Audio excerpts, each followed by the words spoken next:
Kuna mwimbaji mmoja aliimba kwamba mimi niliomba kidogo, wewe ukajibu sana. Mwingine akaimba kwamba nilijua utafanya lakini sio kwa design hii. Nilijua kabisa kwamba utanifanyia, ila sio kwa namna hiyo ulivyofanya. Kwa nini Mungu anafanya kwa namna hiyo?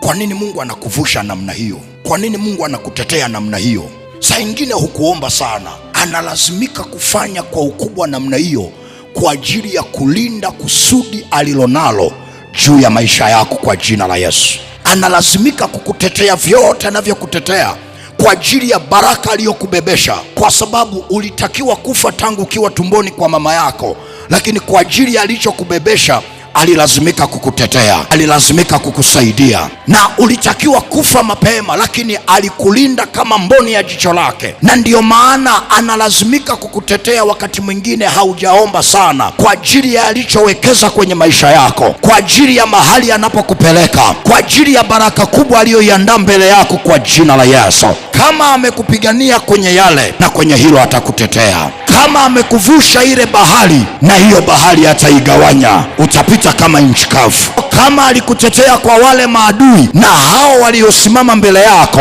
atakutetea kwa jina la Yesu Kristo wa Nazareti.